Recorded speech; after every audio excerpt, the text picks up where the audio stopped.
prazer recebê-los e nós estamos comemorando um ano de atividade do nosso grupo de acolhimento, amparo e autodesenvolvimento. Para iniciar as nossas atividades, então, como sempre fazemos, convidamos a todos a nos unir em uma prece.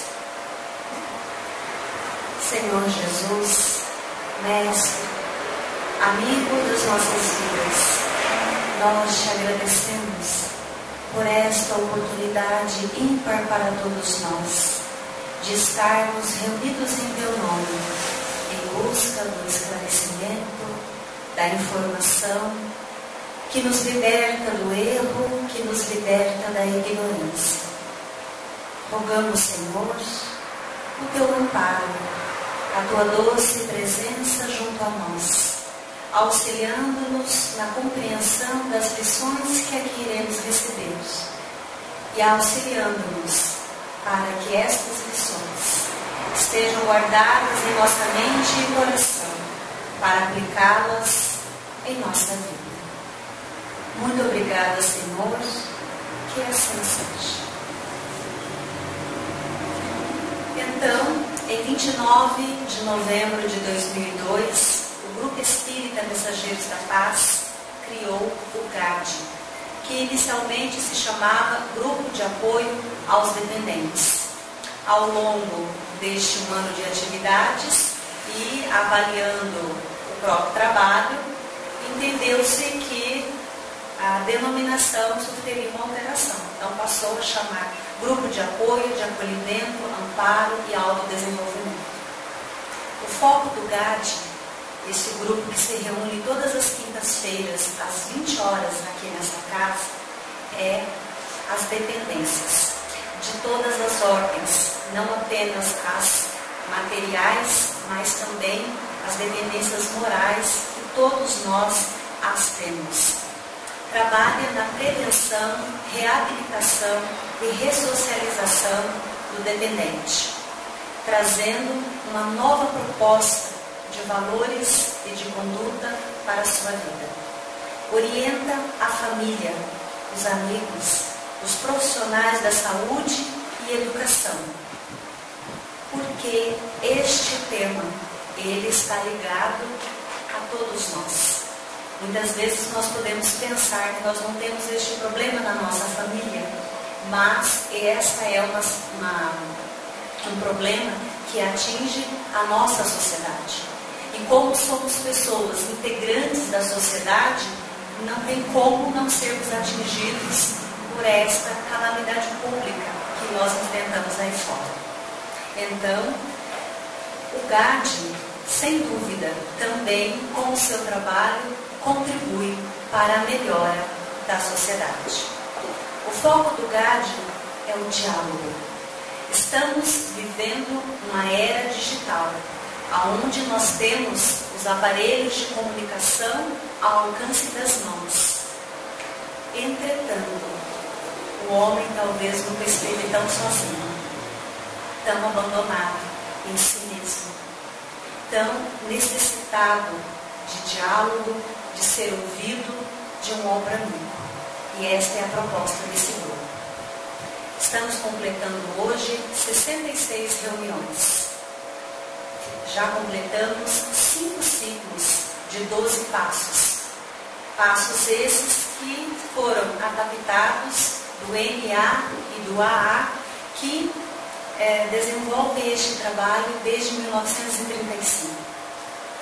Por este salão já passaram neste ano 850 vidas. Algumas não retornaram mais. Outras ficaram e se tornaram corações amigos dos nossos corações. Mas a proposta do GAD não é exatamente colher os frutos, porque os frutos pertencem ao Senhor da vida. A nossa proposta é semear. Todos estamos sendo convidados a fazer a diferença na vida dos nossos irmãos que aqui chegam. Hoje, então, em comemoração a este um ano e pouco de trabalho, nós temos o prazer de receber o Sr. Rubens Marcon, que me dizia que é bucaranense, mora em Maringá. Ele é advogado, coordenador do DESAM, que é o Departamento de Socorro aos Alcoólicos, que está no seu 17º ano de funcionamento. É presidente do COMAS, o Conselho Municipal de Assistência Social de Maringá, e faz parte do Comitê Interinstitucional de Combate ao Crack, que é um programa do governo federal. Então, com todos nós, o Sr. Rubens Marcon, e que possamos fazer um bom aproveitamento da palestra.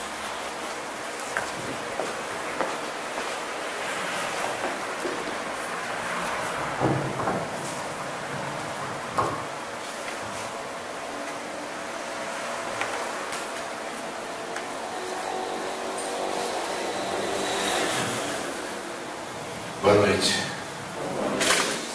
Que a paz de Jesus possa estar entre nós. É sempre uma alegria estar em Bucarana, especialmente aqui nesse ambiente, onde inclusive encontro amigos da minha juventude aqui, da minha mocidade. É um retrospecto ao ontem, um retorno, e é muito prazeroso, muito bom.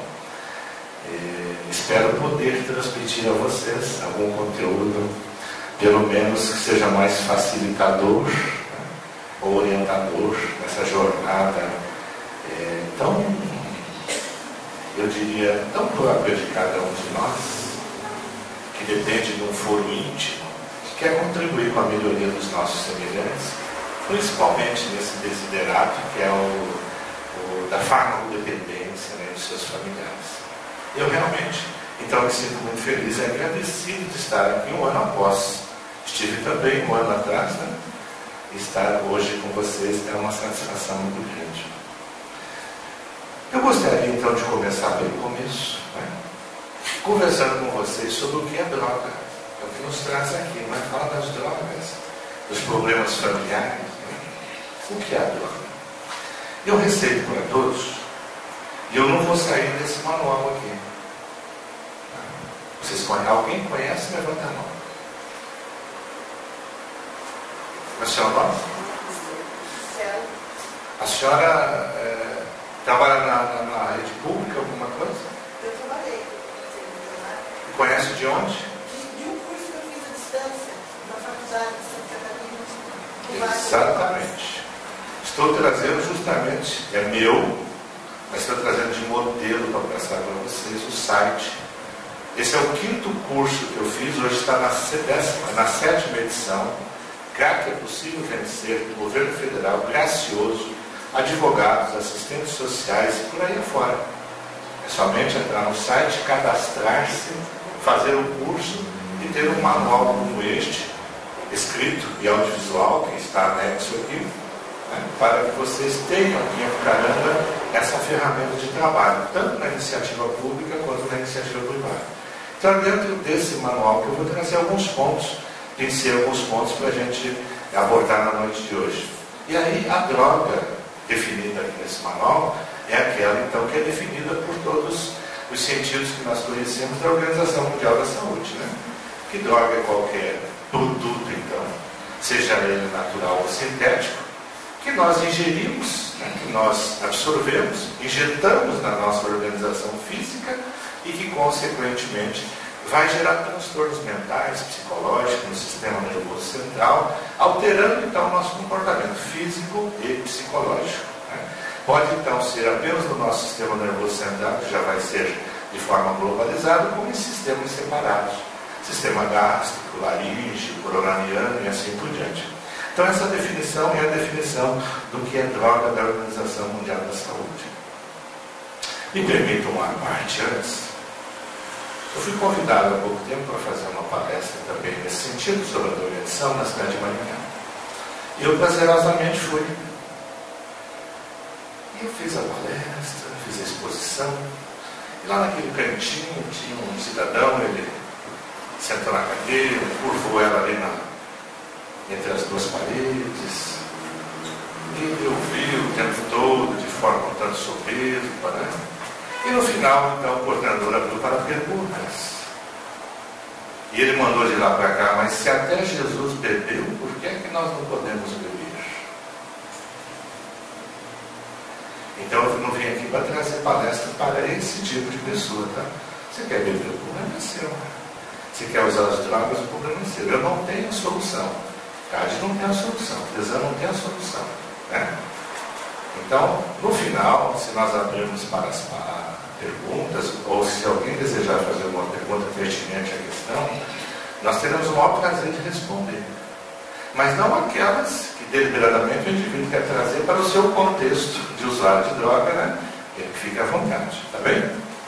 Veja bem, nós podemos dizer então que as substâncias psicoativas, conforme nós já analisamos, são aquelas que alteram o nosso estado mental. Então, são as substâncias que os técnicos da área chamam de SPA, substâncias psicoativas, né? SPA estão entre nós há milhares de anos.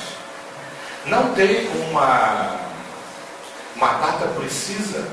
A palavra é desde a antiguidade. Nas sociedades, todas aquelas em que nós fizermos uma viagem no passado, historicamente falando, vamos encontrar as drogadições de uma forma ou de outra sendo ali utilizadas. As diversas culturas e por diversas razões. Fossem elas culturalmente aceitas, religiosamente aceitas, por fuga, né? Por transgredir os problemas existentes, enfim, religiosamente falando, as sociedades sempre utilizaram as drogas. A classificação das drogas, talvez vocês já saibam, mas elas se classificam em drogas lícitas e ilícitas. As drogas legais e as ilegais, não é isso? As drogas legais é o cigarro na nossa sociedade e a bebida alcoólica, com algumas reservas. Por exemplo, até 18 anos é uma reserva para a bebida alcoólica, não é isso? De vender e assim por diante. Que a nossa sociedade não respeita, infelizmente. Temos já esse ponto negativo. E nós temos as drogas ilícitas. São aquelas, então, que a legislação proíbe em determinadas situações, ocasiões, o tráfico, mesmo levando uma quantidade maior do que o permitido e assim por diante. Porém, é bom que façamos uma análise sempre, que a nossa preocupação está visualizada sempre nas drogas ilegais. Nós sempre estamos discutindo e tendo até certa aversão aos comportamentos dos drogaditos, utilizando o crack acentuadamente hoje, a cocaína e outros produtos. Por quê? Porque leva esses indivíduos a cometerem atos que nos chocam a visão, a percepção, o nosso sentimento. Porém, as drogas legais são as que mais infelicitam o ser humano no mundo. Não é só no Brasil, não. Porque elas são a porta de entrada para essas outras. Raramente nós vamos encontrar um usuário de crack que pulou esse percurso de fumar, beber, usar cocaína, fumar maconha e chegar no crack. É muito raro. É possível, mas é muito raro. Porém, nós ainda não nos demos conta de que as drogas lícitas são aquelas que realmente nós devemos combater de forma muito grandiosa no nosso seio familiar, social, cultural e assim por diante. Então as drogas podem também ter uma classificação didática. Eu vou trazer ela em 3 pontos distintos aqui hoje. Falando primeiro das drogas depressoras, depois das estimulantes e depois das perturbadoras. As drogas depressoras, elas, como o próprio nome diz, têm o condão de deprimir. O indivíduo, então, fica caidinho, né? Fica depressivo, fica mal. Essas drogas aqui têm uma característica muito acentuada no álcool. Quem bebe ou já bebeu sabe que a primeira dose, ou as primeiras doses, elas até ocasionam um certo furor, né? Uma certa alegria. Porém, depois, nós perdemos a nossa percepção física e intelectual, totalmente. Isso não precisamos nem ir buscar com profundidade. Basta vermos o indivíduo embriagado, que ele está trôpego, cambaleante, perde o seu sentido de locomoção e também a sua capacidade motora. Isso os especialistas técnicos têm feito através de escritas, desenhos, assim por diante. Né? Então, as drogas depressoras, elas têm como um ingrediente fundamental o álcool. Porque no dia seguinte, a carraspana é terrivelmente prejudicial ao dia do indivíduo. Né? Vamos tomar isso, beber aquilo, né? Dor de cabeça, mal-estar, boca com gosto de caldo de guarda-chuva, e assim por diante. Então o álcool é um depressor grandioso. E o indivíduo leva então depois justamente a situações muito particulares de mal-estar e de promessas que não vai beber mais. Outro ingrediente nesse componente da depressão são os barbitúricos. Os barbitúricos são derivados do ácido barbitúrico, são sintetizados em laboratório, comprimidos. Bem como um nome bastante complexo, que são os endoadiazepinínicos de ações farmacológicas, da farmácia. As pessoas ligadas à medicina, farmacologia, medicina e assim por diante, usam muitas drogas. Principalmente as drogas de laboratório, porque eles têm acesso. Existem muitas dificuldades na área médica, muito mesmo. Situações complexas, de difícil grau de tratamento. Existe aqui também os opioides, que incluem as drogas naturais, derivadas da papoula do Oriente. A papoula do Oriente é uma erva ornamental, bonita. Se vocês entrarem no site, vão ver, lindíssima. Dali se extrai esses produtos, então, que vão ter a condição de nos deixar deprimidos. A segunda delas seria as drogas estimulantes, mas antes eu queria abrir um parênteses para falar um pouquinho do álcool. Porque o álcool na nossa sociedade, ele é um dos grandes malefícios que nós ainda estamos agasalhando ele no nosso seio doméstico. Veja bem, o álcool é a droga mais lícita consumida no nosso país. É a mais consumida de forma geral. Não sei se vocês sabiam, mas nas pesquisas, quais os fatores que levavam o indivíduo a ingerir bebida alcoólica? Em primeiro lugar, era a curiosidade. Então respondiam que a curiosidade do jovem, do adolescente, levava ele a experimentar a droga. Interessante que já está em segundo lugar. Outra resposta tomou esse primeiro lugar. E pasmem, a resposta hoje é que ele inicia a sua caminhada de bebedor no seio familiar, na sua família, na família dos parentes e na família dos amigos.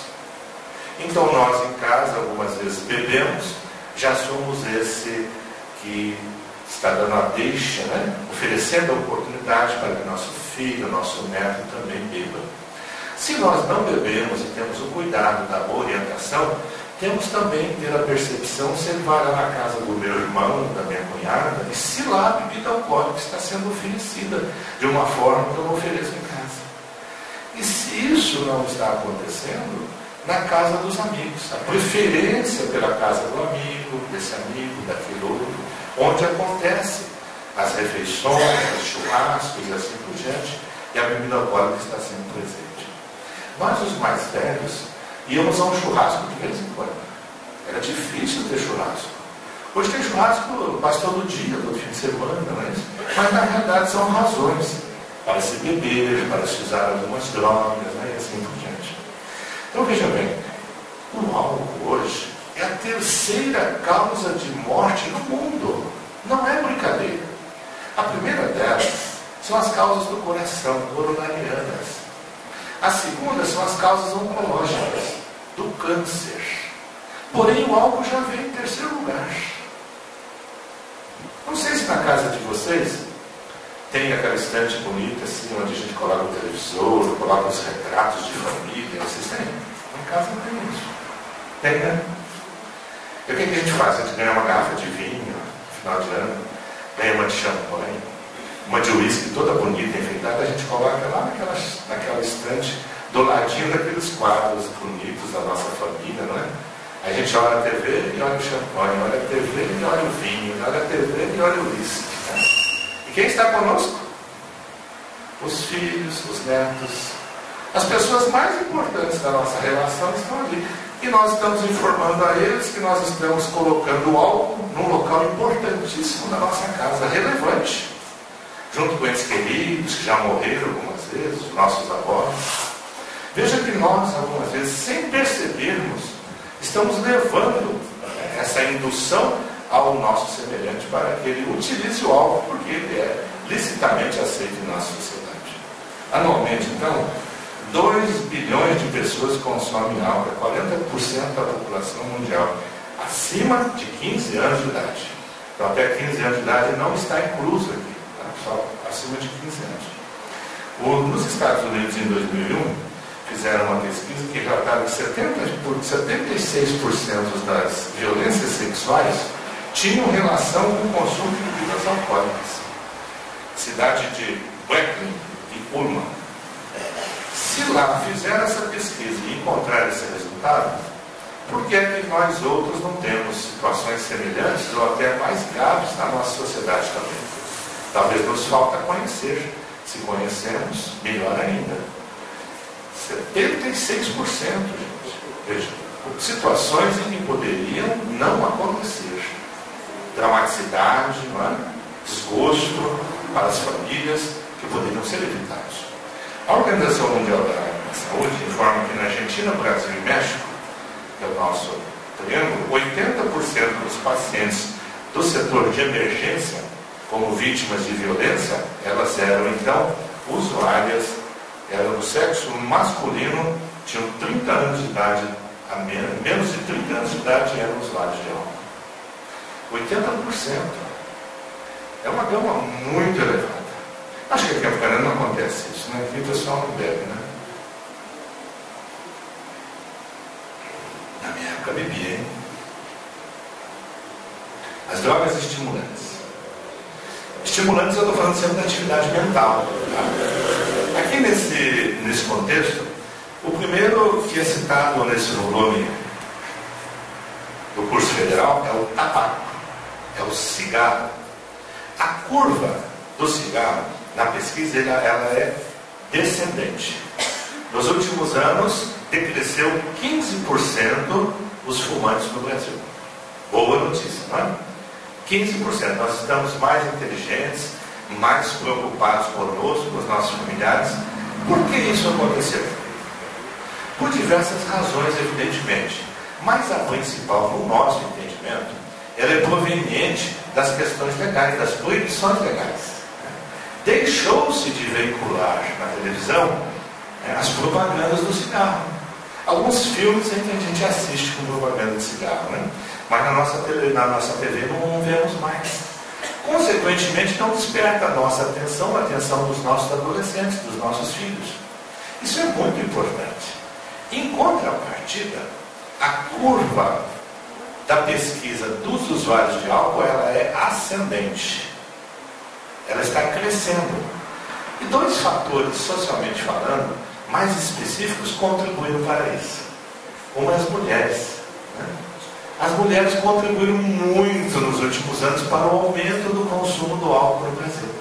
A emancipação da mulher, socialmente falando, economicamente falando. Na minha época, uma amiga ligava algumas vezes, me leva em tal lugar, eu preciso ir em tal lugar. Né? Hoje não, hoje as amigas estão lá. Cerveja em cima da mesa, né? Bem à vontade estão as mulheres. Não estamos aqui diminuindo a liberdade das mulheres, né? Não é isso. Mas isso então fez com que elas também viessem a compartilhar das viciações que eram quase uma exclusividade do homem. E o outro componente foi a diminuição da idade do bebedor. A diminuição da idade. Hoje jovens, adolescentes, crianças de 8 anos, algumas vezes já tomaram um porre, pifão, pileque. E é interessante que nós não percebemos, nós passamos até por ignorância, né? Estão lá com aquela garrafona de 2 litros de Coca-Cola, não é isso? E a gente olha, nossa, como gosta de Coca-Cola, né? Mas o que tem misturado lá, normalmente não é só de Coca-Cola.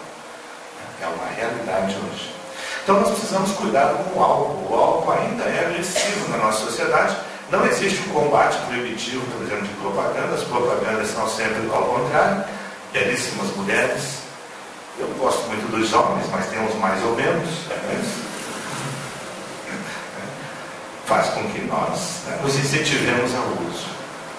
Outro interessante componente desses produtos estimulantes, pasmem vocês, se não conhecem ainda, é o café, é a cafeína. Estudos recentes estão sendo aprimorados que o café tem ocasionado sérios distúrbios às pessoas. Veja bem, o café induz a dependência, ele vem sendo bastante discutido nos últimos anos e causa ansiedade, alterações psicomotoras, distúrbios do sono e alterações do humor. Eu tenho uma sogra aqui em Apucarana, eu falo meio baixo, ela escuta da Receita Estadual, né?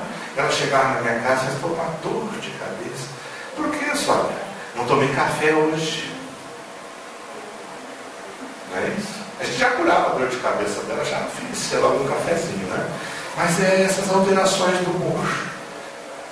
Eu tenho um amigo com mais de 60 anos de Maringá que foi ao médico e ele pediu, olha, passe uma temporada sem o café, porque está acontecendo isso, depois você possa tomar novamente com regularidade, com calma, com moderação. Então veja, tudo que entra no nosso organismo com uma certa regularidade vai nos ocasionando uma dependência. O terceiro aspecto, que são as anfetaminas. O que são anfetaminas? Também são substâncias sintéticas produzidas em laboratórios, os famosos comprimidos. Algumas pessoas começam a tomar um comprimido para dormir. Ah, minha vizinha, minha comadre aconselhou, não é isso? Depois não para mais. Depois tem que ir ao médico para tomar um comprimido, para parar de tomar outro comprimido. Não acontece. Então precisamos sempre ter a regularidade médica nos auxiliando nesses sentidos para não nos torturarmos depois. Aqui nós temos, em quarto lugar, eu deixei porque é um pouco mais ampla, a conhecida de nós todos, que é a cocaína. Pelo menos é conhecida pela televisão, né? Se nós não podemos chegar perto ainda, é conhecida pela TV, mostra dos policiais, assim por diante, né? Ela é extraída da coca, acredito que todos nós já saibamos, que é uma planta nativa da América do Sul. O nome científico dela é complexo, chama-se Aristoxylococa. Formas de usar a cocaína. Aqui é interessante nós ponderarmos algumas vezes com mais atenção, porque nós desconhecemos as variedades. A cocaína, então, no seu estado, digamos que chega para o consumidor, ela pode ser aspirada pelo nariz. Ela é cheirada. E ela então vai entrar na corrente sanguínea, no cérebro, assim por diante, e vai fazer o efeito procurado pelo usuário. Mas ela pode também ser diluída na água e ser injetada na veia. É aquele que quer um desempenho mais intenso, mais rápido, não é isso? E, consequentemente, mais desastroso também. Então, essas duas formas, é o cloridato de cocaína que chama, né? Elas são utilizadas assim. Interessante que da cocaína nós temos um outro subproduto, que é o mais difundido, comentado e por nós até analisado aí de uma forma ou de outra, é o crack. Na realidade, o crack é uma forma básica. E a palavra crack é americana mesmo, porque faz crack, crack. É isso, é crack. Né? Americano faz um barulho estalido ao fumar. E fede, que é uma coisa descomunal. Alguém já teve contato? Já sentiu esse cheirinho? Não? Como vocês são ausentes das drogas?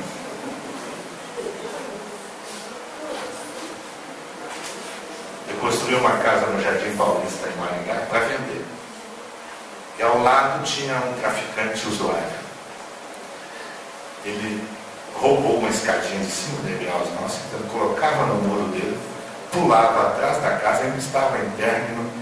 E ali então eram caixas de fósforo, restos de latinha, uma fedentina insuportável. Eu tive que colocar uma cerca elétrica. Aí não foi mais. porque eles acendem 4, 5 fósforos, assim, por exemplo, para poder entrar naquele cachimbo improvisado, né, e acender a pedra e utilizar. Então, o importante é que entendamos que a cocaína é um produto derivado, o crack é um produto derivado da cocaína. O que mais nós temos aí? Temos uma coisa chamada merla também. A merla é uma pasta de coca conhecida com esse nome, que também pode ser fumada. Então a cocaína é o mesmo crack, numa substância, numa composição diferenciada, muito mais agressiva. Porque eles misturam coisas aí que nós nem podemos imaginar. O importante para o traficante é vender. Né? E o que eles colocam algumas vezes é bom nós nem sabemos. O efeito de tudo isso é desastroso, né? Vamos ver alguns. Sensação de intensa euforia e poder. Por isso que o usuário não quer largar mais. Ele se sente o Superman, o Homem-Aranha. Né? Ele voa, ele viaja, ele fica com essa euforia enorme. E também tem um estado de excitação grandiosa.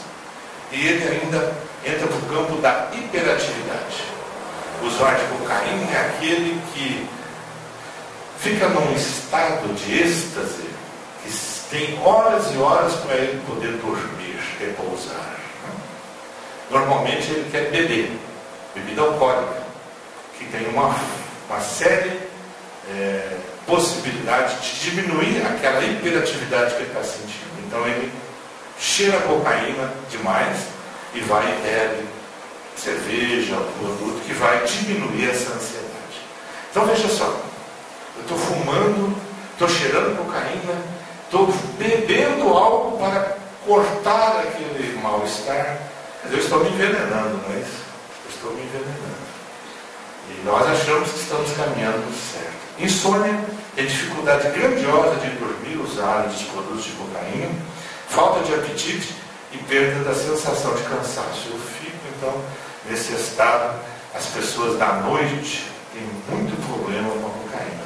Os cantores, os musicistas, esse pessoal de banda, né? O Fernando conhece essas histórias aí. E por terceiro, então, as drogas perturbadoras. Tá? Então falamos das depressoras, dessas que são as incentivadoras, né? São aquelas que nos realçam, as estimulantes, e as perturbadoras. Vamos ver algumas aqui. A primeira delas, a maconha. Maconha vocês conhecem. Aquele cheirinho delicioso de chiqueiro de porco, não é? Cheirinho delicioso de chiqueiro de porco. É uma coisa que cheira muito, né? Cheira muito mal.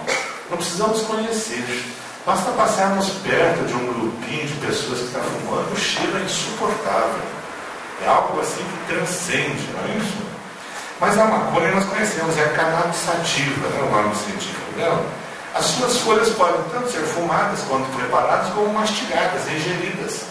Tem povos, né, lá das regiões nativas, então, que mastiga para ter o estímulo no trabalho, contenção de fome, coisas desse tipo assim. Né? Também daí o haxixe. O haxixe, então, é uma pasta semissólida obtida por meio de grande pressão na inflorescência, nas flores, né, da maconha. Aí sai o haxixe com maiores concentrações do THC, que é a abreviatura do tetrahidrocannabinol. É isso? Então veja que são coisas que vão sendo aproveitadas do mesmo produto por esses gênios, né, das viciações, das perturbações, para oferecer à sociedade. Efeitos psíquicos da maconha na nossa cabeça. Vamos falar só na nossa cabeça o que acontece. Olha, agudamente, de forma aguda, sensação de bem-estar. Então o indivíduo fuma, ele paira nas nuvens, não é isso? Acompanhado de uma calma, um relaxamento, menos fadiga, hilaridade, risos desconexos, sem razão de ser. Então a maconha tem esse condão de deixar o indivíduo nessa leseira. Tem gente que detesta. Tem usuário que detesta a maconha, justamente porque ela tira a sua capacidade a sua dinâmica, né, a sua performance. E depois, então, comer doce, que é uma coisa de louco. Né?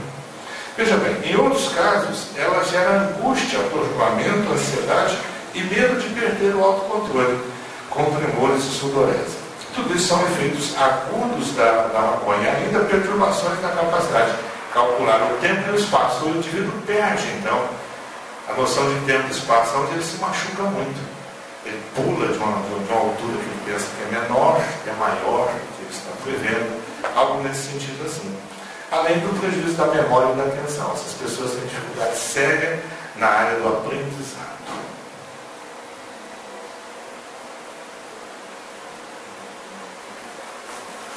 Os efeitos crônicos na área psíquica, ela interfere na capacidade, então, de aprendizado e memorização. Aí já um grau mais acentuado. E diminui a motivação, ou seja, a pessoa não sente vontade de fazer mais nada. O usuário de maconha, o maconheiro mesmo, é um preguiçoso nato. Nato pela erva, né? Não nato pela sua natureza. Pela erva, pelo que ele consome. Fica dentro de casa, preguiçoso, assim por diante. Vamos ver os efeitos físicos que a maconha ocasiona, fisicamente falando. Agudamente, ela ocasiona o que nós chamamos na área médica de hiperemia conjuntival. É isso? Nada mais é do que aqueles olhos vermelhos.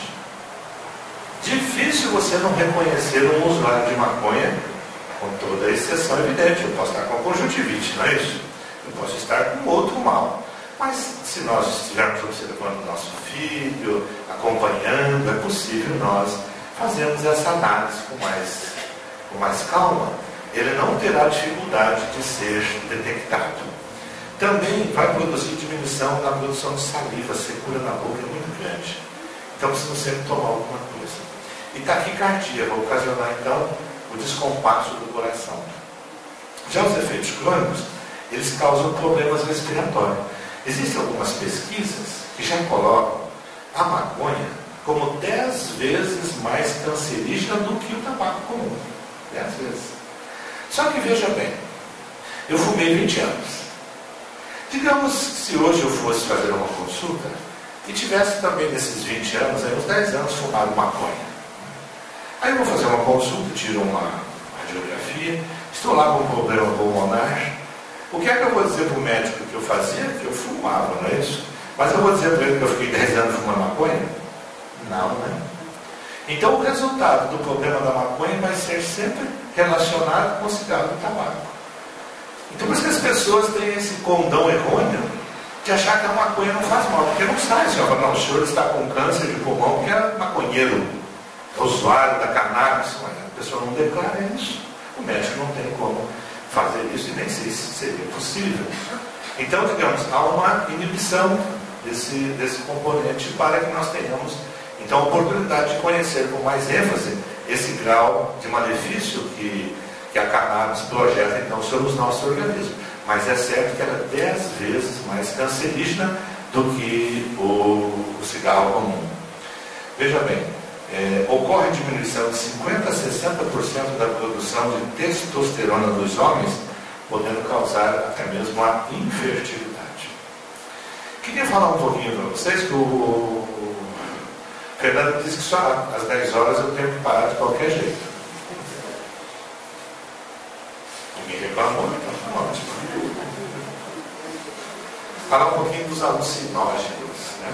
Os que alucinam, que ocasionam tantos problemas gravíssimos. Né? É uma designação dada a diversas drogas que podem provocar uma série de distorções no funcionamento normal do nosso cérebro. Então, é como consequência alterações psíquicas, alucinações diárias. Né? É quando nós vemos que então, o indivíduo começa a subir na parede de costa, começa a falar com quem ele não vê, começa a ter sonhos sempre muito ruins. Não sonha com Jesus, com o anjo de guarda, de jeito nenhum. Só sonha que tinha um bicho de rabo, coisas desse porte assim. Então essas alucinações são seríssimas. Aqui tem um produto de um grau de violência que nós não conhecemos, que é o LSD. O LSD, ele tem algumas correntes de utilitários, de usuários, porque ela chega de durar de 4 a 12 horas. Não é para qualquer um, não é verdade? Você ficar de 4 a 12 horas com o produto te acionando dentro do seu projeto é algo que merece até uma consideração. O LSD nada mais é do que o ácido lisérgico. Né? Eu busquei aqui para trazer para vocês E o nome dele é um nome alemão dificílimo, LSD. O L é de Lizer. Depois o S é de Saul, Liger Saul. E o D vem na sequência dietilamide. Lizer Saul dietilamide. É esse produto, ele é farmacológico. Ele é sintetizado nas mais potentes ações psicotrópicas. A questão psicotrópica é quando nós entendemos que uma substância é medicamentosa sobre o nosso psiquismo, como calmante e estimulante. Ele age aí, né? Um produto psicotrópico. Então é um dos psicotrópicos dos mais fortes que nós já conhecemos. Tem duração de 4 a 12 horas. É uma droga psicoativa ou substância psicotrópica. É a substância química que age principalmente no sistema nervoso central, onde altera a função cerebral nossa e temporariamente muda a percepção, o humor, o comportamento e a consciência. O LSD é um produto das mais críticas que tem no uso pelas pessoas. Nesse campo dos alucinógenos, nós temos uma coisa muito comum na nossa sociedade, que é o êxtase, muito conhecido dos jovens. Vem aí, made em Paraguai, via Paraguai, vem cartelas enormes, caixas fechadas. E nós podemos adquirir também no mercado de tráfico, né, nas nossas cidades. Tem efeito estimulante. O que é o êxtase? Alguém conhece? É a droga do amor. Isso. É a droga do amor. Os mais jovens sabem, né? Nós mais velhos mudamos o conceito de amor, né? Passamos do conceito de amor cristão e não mais para o amor sexual, né? Mas esse é do amor sexual, não é isso? É dessa vinculação com o sexo, né? Mas eu digo para vocês, olha, ela é a pílula do amor. O nome também é um palavrão enorme, não vou nem me incomodar, porque vocês, igual a mim, não vão gravar mesmo, né? Mas é importante que o êxtase de laboratório tenha esse efeito estimulante, causa diversas situações para o indivíduo na festa, causa secura na boca, ele vai e bebe, causa uma série de dificuldades. Os jovens acabam tomando esses produtos e depois não sabem o que aconteceu no fim da noite. A camisinha estourou. Nem usou muitas vezes, né? Porque nós perdemos o controle psicológico de termos a nossa relação, o nosso bem-estar com o companheiro, com quem nós gostamos, e aí vem algumas vezes as gravidezes, né, desejadas, inoportunas ou inesperadas. Também colocamos nesse grupo de alucinógenos, pode ser subdividido. Vamos subdividir ele aqui rapidamente em 3 aqui. Os alucinógenos propriamente ditos. Esses, então, os primários vão alterar as funções do nosso organismo sem alterar as nossas funções psicológicas. Já o secundário vai alterar as funções do nosso organismo e a parte psicológica também. E nós temos as plantas dentro desses alucinógenos. Isso é conhecido de nós outros, né? O pessoal vai fazer aqueles chás, não é isso? Por exemplo, de cogumelos, jurema e outros. No Brasil, na Amazônia, nós temos muito isso, são alucinógenos. Há pouco tempo, um filho matou um pai numa região. Ele era uma pessoa importante no Brasil na área das artes, da musicalidade, no mesmo direito. Por causa desses chás. Cultivavam e utilizavam esses programas, né, familiares de uso desses produtos.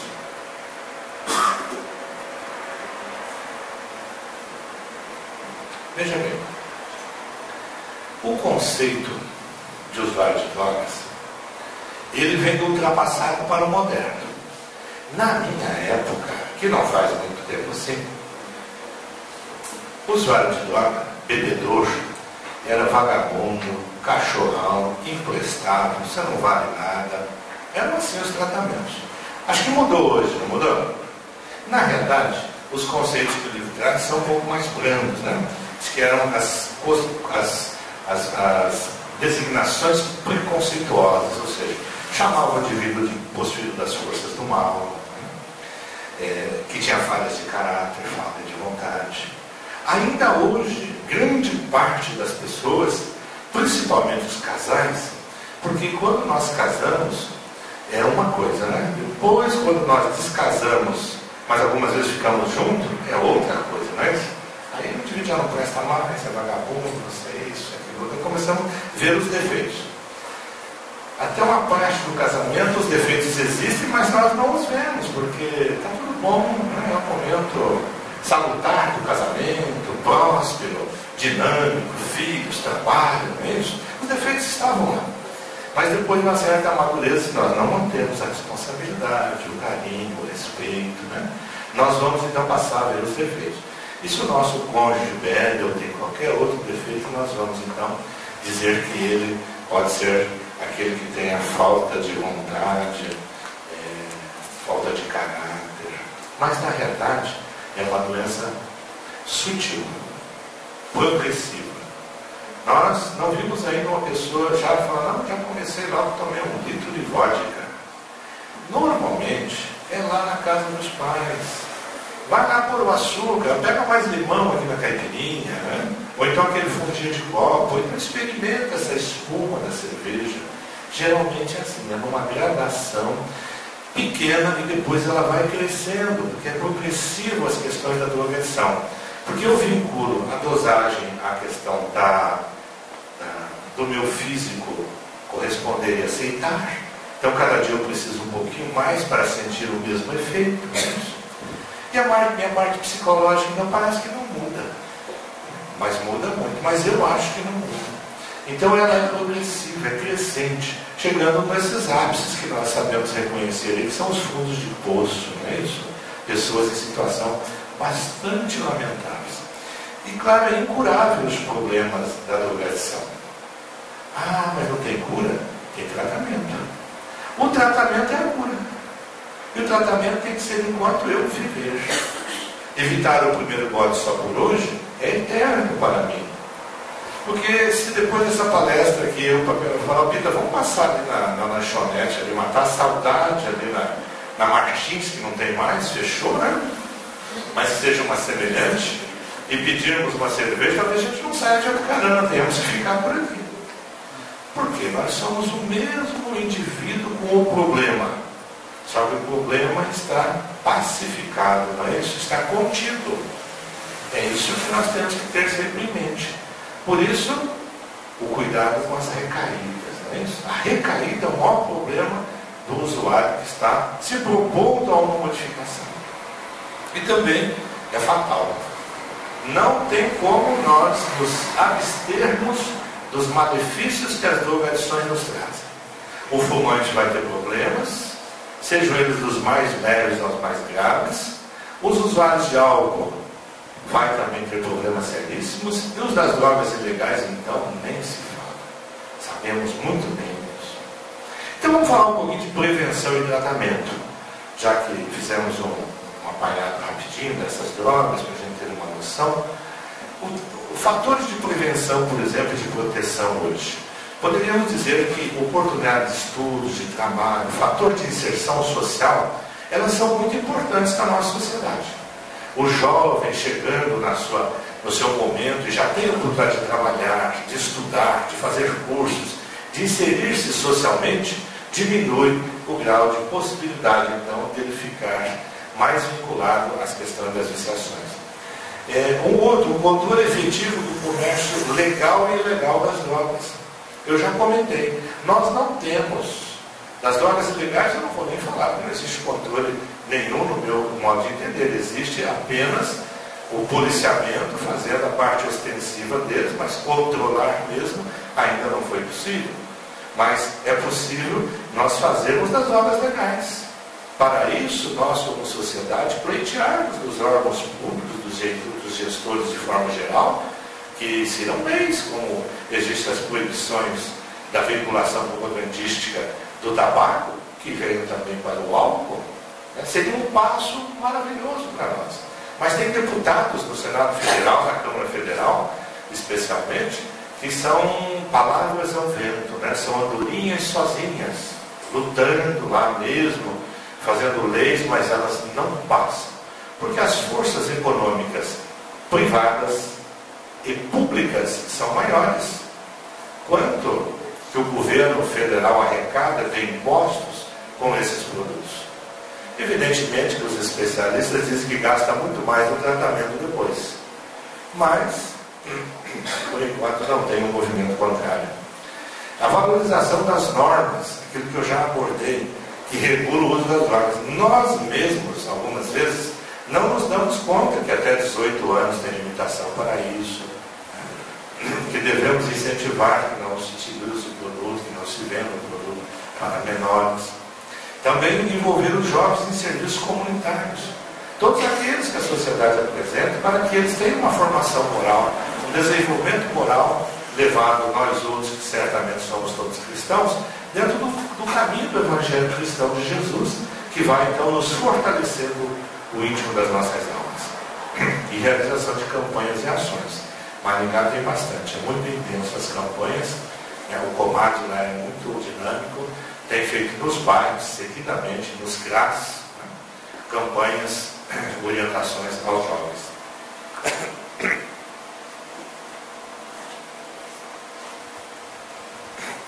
Eu coloco a culpa numa gripe que eu peguei, né? Mas quem sabe seja os resquícios dos 20 anos de tabaco ainda, né? Mas está aí, de vez em quando me incomoda. Prevenção, então, é toda iniciativa coletiva que nós tomamos com esse intuito, né, de fazer com que a nossa espécie sobreviva. Um pouquinho falar dos dependentes e sua possibilidade de recuperação. Existe essa possibilidade? Claro que existe. É razão porque estamos aqui comemorando um ano de atividades voltada com essa finalidade, de promover, né, a recuperação do indivíduo e da sua família. É importante que compreendamos que quando existe um indivíduo em nosso lar que seja usuário de qualquer tipo de produto fármaco-dependente, a família toda está no mesmo grau de dependência, precisa de ajuda. E normalmente nós, mães e pais, ele tem problema. Se é o marido, então a gente aponta o dedão para lá, o resto vem tudo para cá, né? Ele tem problema, eu estou junto. Claro, né? Tem como nós nos dissociarmos. E se ele fuma, eu fumo junto. Os males do fumante são tão intensos quanto os males que o não fumante vai ter. Se não for até mais algumas vezes. Então veja bem, nos anos 70 no Brasil, interessante essa colocação. Nos anos 70 no Brasil, os usuários de drogas eram tratados em hospitais psiquiátricos como psicopatas ou como doentes anormais. Era isso que era efeito no Brasil. Nos anos 80, passamos a ter uma situação diferenciada, um avanço, um crescimento nesse setor da ajuda ao fármaco dependente, ao usuário químico. Passamos a ter duas palavras. Uma delas, talvez não seja desconhecida, mas chama-se resiliência. A resiliência é exatamente a reafirmação da capacidade humana de superar adversidades e situações potencialmente traumáticas. Ou seja, o indivíduo resiliente é aquele capaz de superar as suas frustrações ou situações de crise e adversidade. Então não é mais aquele imprestável da década de 70 que não vale nada e ninguém ajudava. Pisoteava algumas vezes. A resiliência vem dizer exatamente que o indivíduo é recuperável, sem dúvida. Podemos assistir, auxiliá-lo, desenvolver dele essa disposição íntima de vontade para que ele então cresça, potencialmente se renove nas suas buscas. O segundo elemento nesse contexto é exatamente a redução de danos. Até então não havia estudos ou objetivação de redução de danos, ou redução de riscos, como também é colocado, que é um conjunto de medidas individuais ou coletivas, sanitárias ou sociais, cujo objetivo é diminuir os malefícios ligados ao uso das drogas lícitas ou ilícitas. Vamos ver um exemplo aqui. O indivíduo, então, é usuário das bebidas quentes, né, das destiladas, cachaça, conhaque e assim por diante. Teor alcoólico lá perto de 100. O médico faz um diagnóstico e diz a ele: ó, meu amigo, passe a tomar uma cerveja, né, mais moderadamente. Você não deixa de beber, mas exatamente a cerveja vai ter um teor alcoólico bem menor. Você vai ter uma sobrevida, um alongamento da sua vida, das suas possibilidades de bem viver. é uma forma de redução de danos, individualmente falando. É uma forma de redução de danos. Outra de redução de danos e de riscos é exatamente quando nós pleiteamos, então, que haja, por exemplo, a proibição das propagandas. Isso vai reduzir os danos da sociedade de uma forma volumosa. O exemplo que nós temos é, sem dúvida nenhuma, do cigarro. Se nos últimos anos reduziu 15% e possivelmente o alcoolismo tem aumentado mais do que isso, então nós diminuiríamos esses riscos sociais, esses danos que a sociedade vai ter. Mas para isso nós temos que estar unidos no desejo dessas mudanças. Tratamento. O tratamento, as primeiras abordagens terapêuticas para os dependentes químicos, vem do século XIX. Já faz algum tempo. Relatos do alcoolismo vêm da antiguidade. Tem alguns autores que colocam que há 70 séculos se bebe, ou seja, 7.000 anos. Né? Mas é antiguidade. De uma forma ou de outra, nós vamos encontrar lá atrás o álcool ou produtos outros utilizados como produtos que foram fazer o quê? Fazer com que a alegria, a descontração, as festas ficassem de uma forma que hoje são insustentáveis. Não é isso? Se lá atrás elas foram motivo de prazer, hoje é motivo de muito desgosto, de muita impunidade. Então, atualmente, esses indivíduos, eles compõem grupos heterogêneos, não é homogêneo. Hoje nós não podemos tratar o indivíduo que fuma o crack da mesma forma que o indivíduo que é um alcoolista, por exemplo, ou um tabagista. E depende também do grau de viciação que cada um traz consigo. Depende da região em que ele habita. Então são situações em que as possibilidades de tratamento são as mais variadas e normalmente são todas válidas. Veja bem, por que isso acontece? Porque a dependência química resulta dessa interação de vários aspectos da vida da pessoa, tanto no campo biológico, psicológico e social. E aí então nós vamos ter que as formas de tratamento podem ser desde a desintoxicação, lá no hospital Maringá, o sanatório Maringá, é 28 dias.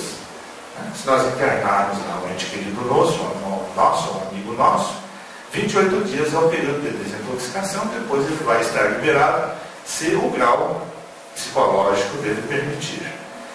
Então, é válido, porque depois de 28 dias ele recebeu uma desintoxicação, ele poderá então ter uma injeção de ânimo, de disposição íntima de seguir a sua trajetória, então, fugindo, né, dos vícios. Os grupos de autoajuda, como este que nós estamos participando hoje, de custo zero, isso que é importante, né? Só a nossa solinha de sapato. Algumas vezes a gente até ganha, né? Ganha amizades, ganha uma série de coisas, né, que estão sempre ofertando para a gente, né? Nós, os grupos, estamos sempre preocupados com aqueles que vêm nos visitar. Ali nós encontramos através do exemplo. Nós chamamos lá em Maringá de terapia dos iguais.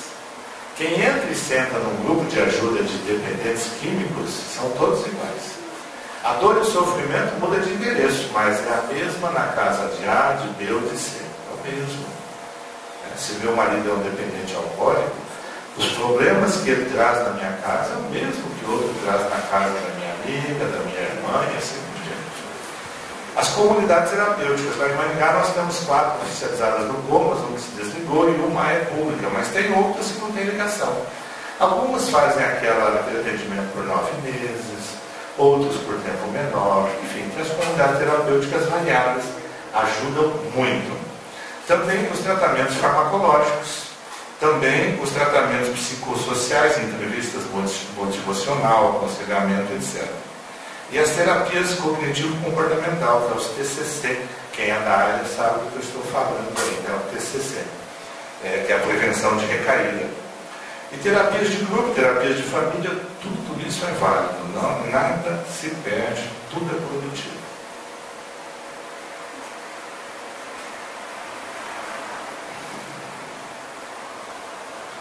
Eu trouxe aqui para falar um pouquinho do Plano Municipal de Assistência Social em Maringá. Tem gente da área pública aqui conosco? Só uma senhora? Só uma senhora? Vou falar rapidamente assim. Esse aqui é o Plano Municipal de Assistência Social. Aqui em Maringá deve ter também. Nós todos, de entidades de iniciativa privada, grupos de apoio, nós temos que ter acesso a esses documentos. Lá em Maringá a gente entra no site e pode tirar. Eu, como presidente do COMAS, recebo. Espero que vocês aqui, se não receberem, podem buscar na prefeitura. Por quê? Porque aqui está delineado, de 2014 a 2017, o que Maringá vai fazer na assistência social. E nós estamos, num grupo como este, imbuídos do desejo de assistir socialmente os nossos semelhantes. Então nós temos que conhecer, muitas vezes, qual é a dinâmica do município. Quais são as ofertas de serviço, as possibilidades de ofertas de recurso, de parceria e assim por diante. Lá em Maringá nós temos como objetivo geral organizar, regular e nortear a política de assistência social, onde eu estou também inserido. Em Maringá nós temos hoje um número de CRAS, que é o Centro de Referência de Assistência Social, em número de 7 e 2 em implantação agora nesse ano de 2014. O CRAS hoje é a fonte de referência, eu não sei quantos tem aqui em Apucarana, mas é importante conhecer e ter uma relação com os profissionais ali inseridos, porque lá onde chega, primeiramente, o necessitado, o doente, então ele poderá direcionar ao grupo de ajuda, aos fármacos dependentes, se houver um contato. Vem numa família onde a farmacodependência está acentuada, então se ele tem lá um registro, tem lá uma forma de nos dirigir, é uma parceria muito importante que vai nos ajudar a desenvolver a nossa atividade em parceria com esses profissionais, digo profissionais porque eles são concursados, fazem parte realmente, são funcionários públicos. Né? A rede de saúde pública em Maringá é muito grande, nós temos o CAPS-AD lá, não sei se a Apucarana tem também, né? O nosso grupo tem uma parceria muito grande com o CAPS-AD, ou seja, quando a família chega, nós indicamos, porque o CAPS-AD não é internamento, nós marcamos lá a reunião, vamos lá, participamos e estamos liberados. Tanto a família como o próprio usuário. Em Maringá os resultados são excelentes. O CISAM, que é o Centro Integrado de Saúde Mental, temos as residências terapêuticas e nós hoje lá temos também o COMAS, que tem uma ascensão muito grande, né, em todas as casas assistenciais em Maringá, ajudando, colaborando nesse desiderato aí de diminuir a drogadição. E o comitê que nós fazemos parte hoje, que é interinstitucional, de combate ao crack é possível vencer, a Dilma Rousseff colocou 4 bilhões de reais, podendo ampliar esse leque, à disposição da sociedade brasileira, em 3 eixos específicos.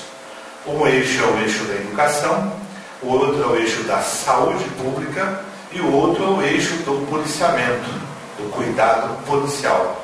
São 3 eixos. Eu faço parte do eixo educacional. Uma pela minha própria raiz, dentro do DESAN, que está no Recanto Espírita Somos Todos Irmãos, onde nós agasalhamos 60 crianças no sistema de convivência e fortalecimento de vínculos. Então nós estamos ligados na área educacional, de assistir a criança na sua base. Porque quando nós ensinamos, a possibilidade de que ele vá utilizar as drogas é muito pequena. Não podemos descartar, mas é muito pequena.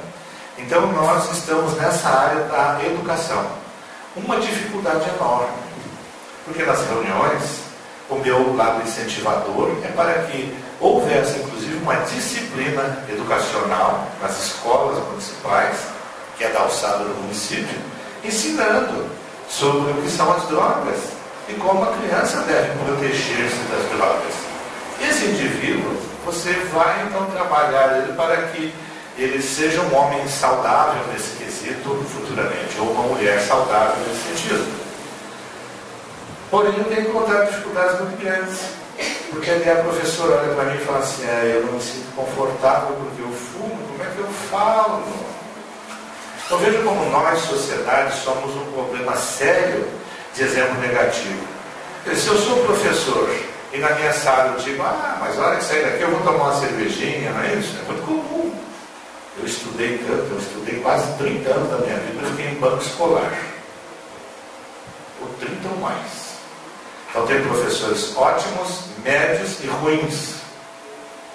O aluno já vê isso de cara. Todos nós somos alunos e se somos professores, somos analisados da mesma forma.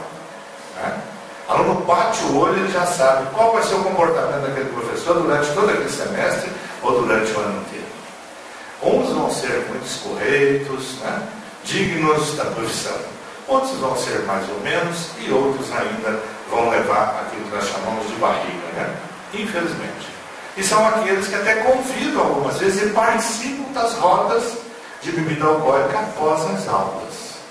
Então, como é que um profissional desse poderá contribuir na formação do caráter de um indivíduo para que ele não seja usuário de drogas no amanhã?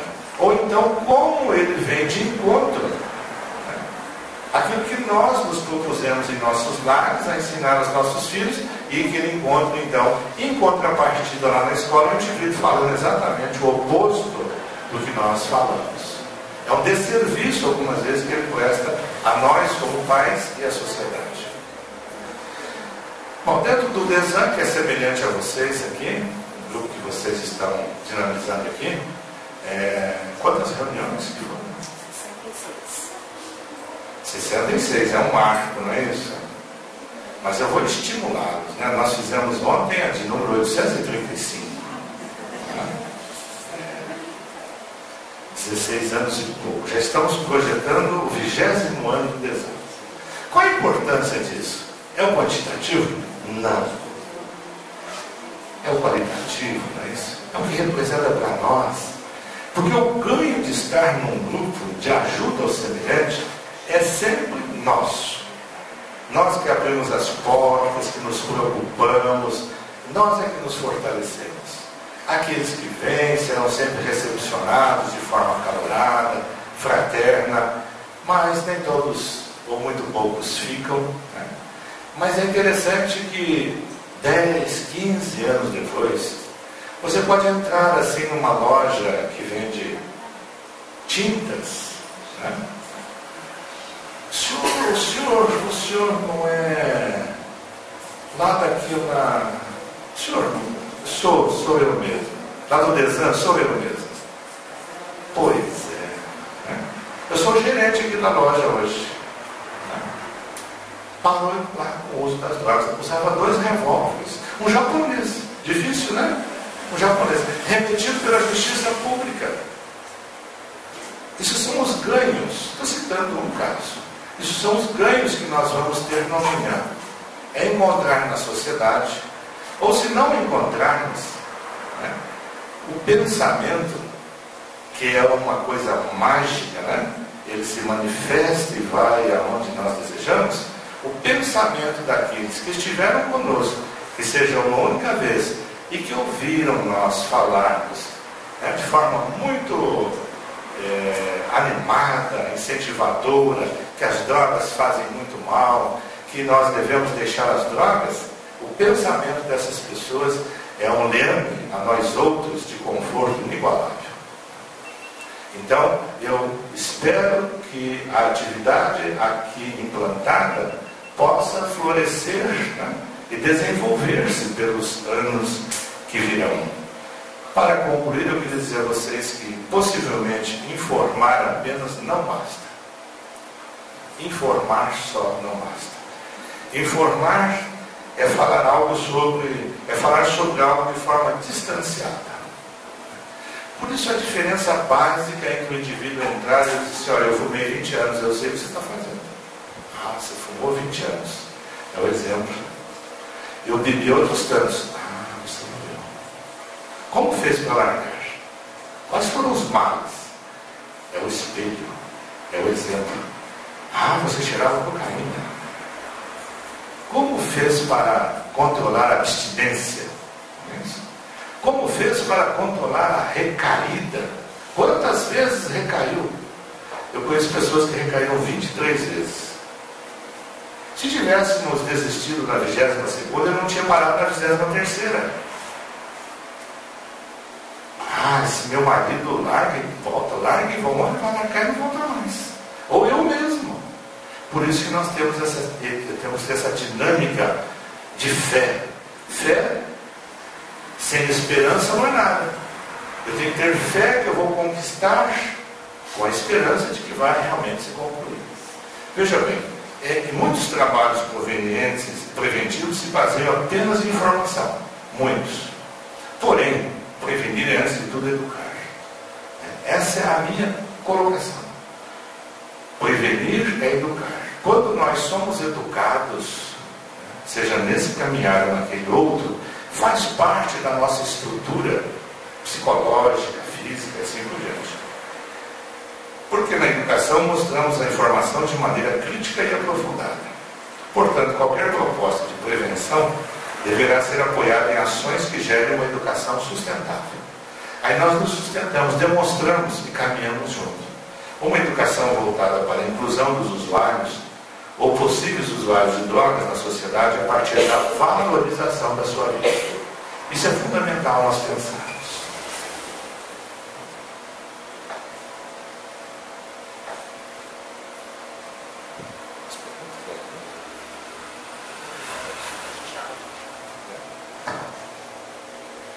Então eu de minha parte vou colocando termo à nossa fala. O Fernando vai conduzir agora então. E eu agradeço a atenção de vocês, a paciência em nos ouvir. E desejo a todos aí que tenham uma noite serena e que a paz de Jesus continue a nos abençoar. Muito obrigado. Na semana passada, o Polícia Federal descobriu uma nova droga entrando no país aqui. Não sei se eles não tinham nem conhecimento, né? Essa tal de merda. Não sei se tiveram conhecimento a respeito. É uma nova droga que a própria Polícia Federal eles foram pesquisar.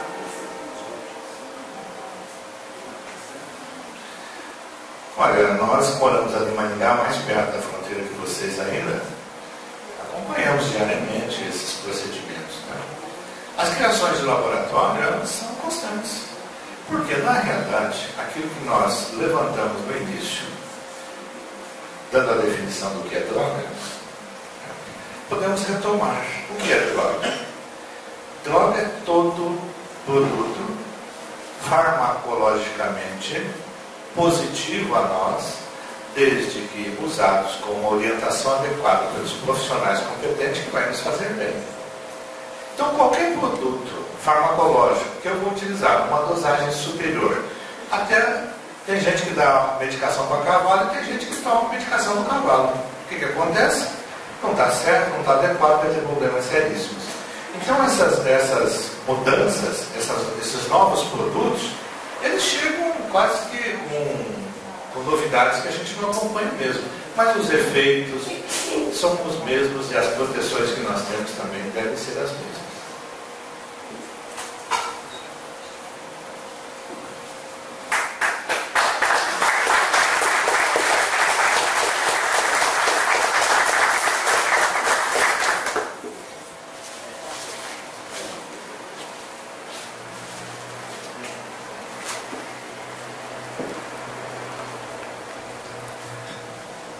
O Rubens, eu comecei analisando a reunião 700, né? 730 alguma coisa, passei pela 750, pela 800 e daí eu vim para cá. Interessante que ele falava uma coisa assim, eu ia, né, sentava na minha cadeirinha ali e eu via. Ele sempre falava assim, ó, você está aberta, né? Para vocês trazerem conteúdo, para vocês trazerem informações, né, para vocês virem agregar, para vocês somarem. Né? E hoje eu estou aqui. Né? Lógico, eu passei por vários outros grupos nas cidades que eu morei. Comecei isso em Curitiba, fiquei próximo de 3 anos ali no DESAN e em função da minha atividade profissional eu vim morar aqui em Apucarana. Em dezembro a gente completou 1 ano, né? Onde algumas pessoas, trabalhadoras da casa, sentindo a necessidade, né, social, até em função da Educa, de fazer um trabalho nesse sentido, de auxílio. E na primeira reunião, né, eu fui falar a respeito das drogas. e que assim, quem mais precisaria do trabalho éramos nós. Então assim, sem medo de errar, quem mais precisa estar aqui hoje sou eu. Né? Até porque eu passei 12 anos usando drogas. O que ele falou aqui, eu provei tudo, não provei a merda, porque né, teoricamente é uma droga recente, mas foram 12 anos. E já se passaram 12 anos que eu estou sem usar droga. Né? E droga, vocês sabem muito bem agora, então vamos multiplicar as informações. Falando um pouquinho do grupo, né? Hoje eu estive na reunião do COMAD, né? E é o Conselho Municipal de Política sobre Drogas, e eu tive uma notícia fantástica. Acabei conhecendo o Wagner, que é da autarquia municipal. Ele é do setor que cuida de doenças mentais, e assim, subsequente é CAPS AD, CAPS para infanto juvenil, e a gente está estreitando os laços. Inclusive ele vai, né, ele particularmente, ele não me conhecia, sabia que existia um grupo, né, e que a gente vai, ele falou assim, são várias autarquias no município, polícia, ali o fórum, desde o UPA, SAMU, são várias instituições, e elas precisam se falar, elas precisam se comunicar, né? E engraçado é que eu fui falando lá, tinha algumas pessoas, falaram assim, não, eu já ouvi falar, né? Mas como que funciona? Então assim, é um ano, nós não somos, vou colocar naquela questão, não somos nada, né? A gente não está aqui para fazer para aparecer, é um grupo anônimo, né? Porque tudo que é dito aqui fica aqui, então vai sempre prevalecer, né, a identidade do grupo. É uma das coisas que eu falo assim, a partir do momento que a gente entra por aquela porta, né, nós esquecemos a nossa personalidade. A personalidade fica lá fora. Aqui nós somos iguais. E o Sérgio, do Krishma, que está aqui, né, a gente estava montando o grupo, eu fui lá no Krishma, está há anos aí, né, fiquei até sabendo de uma história no final de semana, né, que teve o retiro, que tinha uma pessoa que era morador de rua, né, que foi lá no final de semana, está internado no acolhimento. São 3, né? Nessa reunião do COMAD hoje foi uma representante lá do Krishma e que passou essas informações. Então assim, nós somos uma rede, professor Edson, né, que eu vou lá falar no programa de rádio, né, da entrevista, e pessoal de outras casas. Então assim, nós estamos formando uma rede. Muitas vezes, por mais que nós estejamos dentro de uma casa espírita, as reuniões são aqui, onde vocês estão sentados. Aqui nós falamos sim de Jesus, mas nós tratamos e cuidamos do indivíduo. Nós sugerimos que ele vá na terça-feira lá no Krishma, vá na quarta no Amor Exigente, ali na Catedral, né? Vai nos Alcoólicos Anônimos, que ocupe a cabeça. Né? Então, agora, mais forte a nossa relação com o CAPS, né, para a gente estar ajudando a encaminhar. Essa semana teve uma pessoa aqui que é uma psicóloga que também ofereceu apoio, né, ofereceu serviço gratuito também para uma pessoa aqui do grupo. Então assim, nós precisamos de parcerias, né, no sentido de ajudar as pessoas, né, e no fundo todos precisamos, todos, indiscutivelmente. E um dado que tem, uma pessoa com problema de drogas, né, ela interfere na vida de 30 outras. Um dado que foi falado hoje, o Wagner trouxe a notícia que o município de Apucarana foi um dos 3 no estado, né, a participar de um programa de instância federal para ganhar um treinamento. Então Apucarana está dentro desses 3 municípios do Paraná que vai passar por um processo de treinamento, né, apareceu na tribuna, no jornal. É muito importante isso para nós. E todos nós ganhamos. Então eu quero agradecer a todos. E se souberem de alguém que precisa, que queira, né, esse aqui também é o endereço. Nós temos, né, uma grande chance de ajudar, e a ajuda ela se faz principalmente no olho, no indivíduo, na questão do relacionar, do passar a confiança. E a gente está aqui para isso. Então, muito obrigado ao Rubens, né? Vou convidar ele para vir mais vezes, ele já aceitou, o Pita que veio acompanhando ele, que é nosso amigo lá de Maringá, todos vocês. E sempre que necessário, falem do GAD. Nós temos o e-mail é gadapucarana, gadapucarana@hotmail.com. Nós temos uma página no Facebook, né? mensageirosdapaz.org.br é o site, né, que também pode tirar informações, mas entrou no Facebook, né, GAD Apucarana, né, o grupo de acolhimento, amparo ao autodesenvolvimento. Muito obrigado. Eu vou pedir para o Márcio, né, fazer a prece de encerramento.